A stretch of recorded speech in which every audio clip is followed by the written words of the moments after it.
Yang dikatakan oleh Gus Romi itu tadi, beliau mengutip Gus Mus yang sekarang sudah banyak ulama medsos yang menciptakan dirinya sebagai ulama. Itu betul. Dan anehnya yang begini ini sekarang diikuti.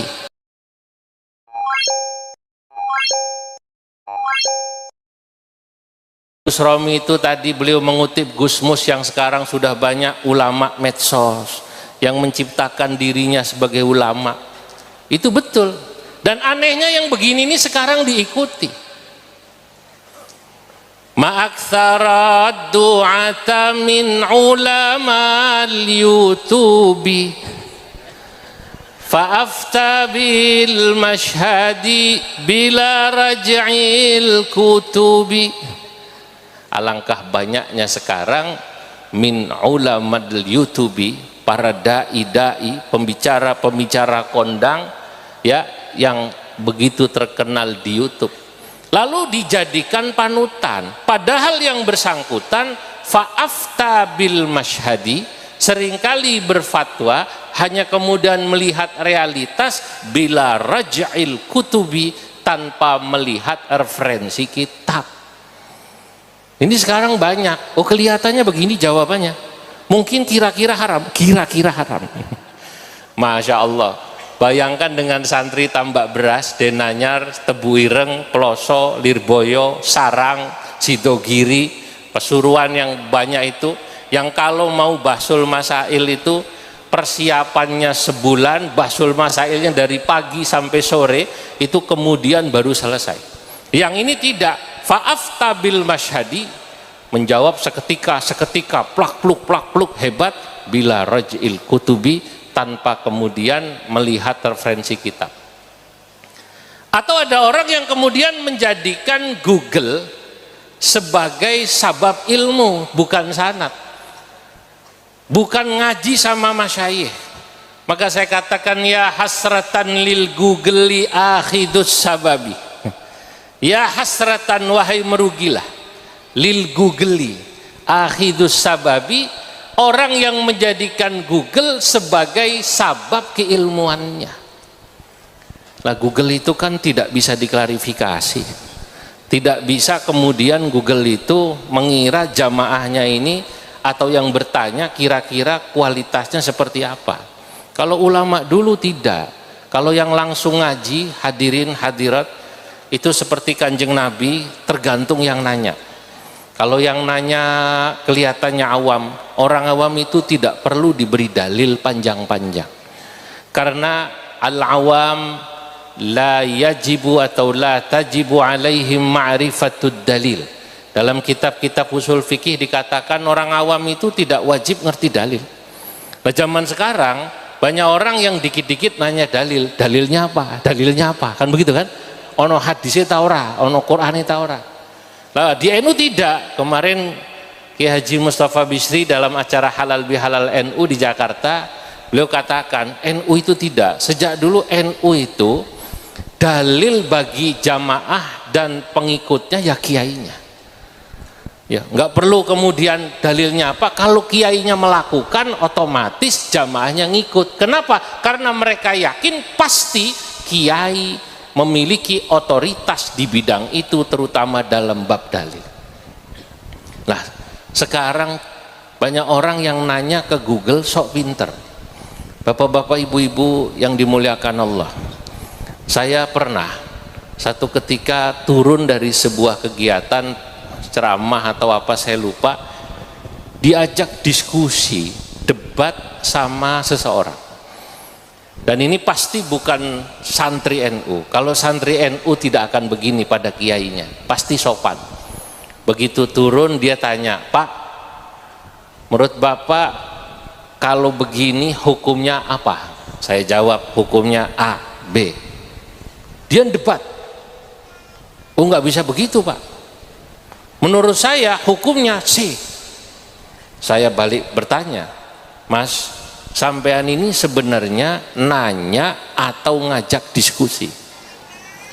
Kalau orang bertanya, hadirin, itu kan asumsinya yang bersangkutan tidak ngerti, lalu pengen diberi tahu. Kalau dia kemudian mendebat, asumsinya orang ini sudah punya ilmu lalu ngajak diskusi. Dia bilang ya dua-duanya Pak. Baik, saya balik tanya, sampean bisa bahasa Arab? Ya bisa lah Pak, kalau cuman marhaban ahlan wa sahlan. Waduh repot ini. Marhaban ahlan wa sahlan repot ya. Itu yang sering saya ceritakan kemarin itu. Kalau cuman marhaban ahlan wa sahlan, ya masyarakat kita yang biasa juga begitu, yang umumnya pergi haji, kalau panjenengan tindak haji atau umrah, begitu keluar dari Masjidil Haram kan ibu-ibu ten Jombang ditawari kudungan nggih. Siti Rahmah, khams real kan ngoten to. Dilihat, oh 5. Mau nawar 2 real bingung. Opo bahasa Arab 2 real. Wong dhisik nang tambak beras sanawiyah ora tamat. Enggak selesai. Ingat sembahyang subuh, wan rakaataini.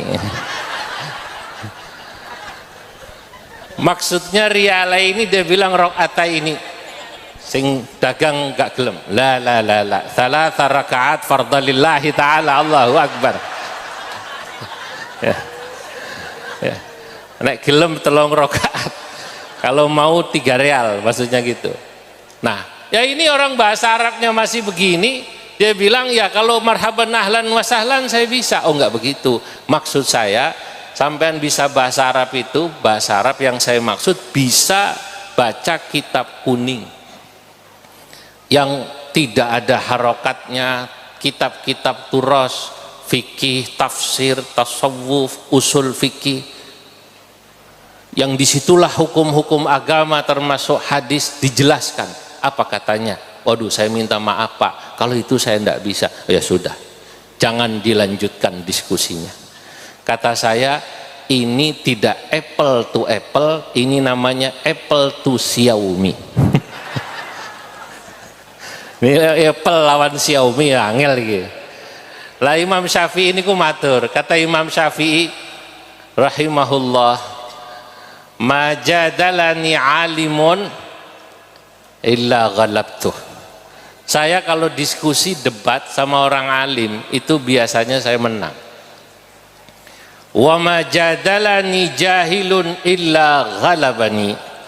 Tapi kalau orang yang jahil sing modale otot yang ngajak debat, illa ghalabani, aku sing kalah, cari Imam Syafi'i. Oleh karenanya saya bilang nggak usah dilanjutkan, wis aku ngalah ae, sing waras ngalah. Saudara-saudara. Nah, ini sekarang banyak semacam ini, menjadikan Google sebagai akhidus sabab. Padahal wa innamal ilmu bil isnadi wat talabi, yang namanya ilmu itu mestinya harus jelas sanadnya dan harus pakai proses mencari. Itu kenapa tadi dalam muqaddimah saya mengutip itu muqaddimah dari guru saya Mbah Sahal Mahfud saat saya diberi ijazah sanad oleh beliau. Cuman saya kutip bagian belakangnya. Kanjeng Nabi Muhammad ini diberi kekhususan umatnya bitasal sulil isnad ila yaumiddin. Sanadnya jelas. Ini santrinya siapa? Oh ini santri tambak beras. Santri tambak beras ngajinya sama kiai siapa? Nyambung sama Mbah Wahab, nyambung terus ke atas, nyambung Mbah Hashim, nyambung Syekh Mahfud Termas, nyambung Syekhona Khalil, dan ini ketiga guru beliau pasti nyambung pada Syekh Nawawi Al-Bantani, nyambung kepada Imam Syafi'i radhiyallahu anhu wa ardah an tariqil khurasaniyin wa an tariqil iraqiyin. Itu pasti kalau Syekh Nawawi ke Imam Syafi'i lewat jalur Khurasan, ulama Khurasan dan ulama Irak, terus nyambung kepada Kanjeng Nabi Muhammad sallallahu alaihi wasallam. Lah ini jelas. Makanya kita beruntung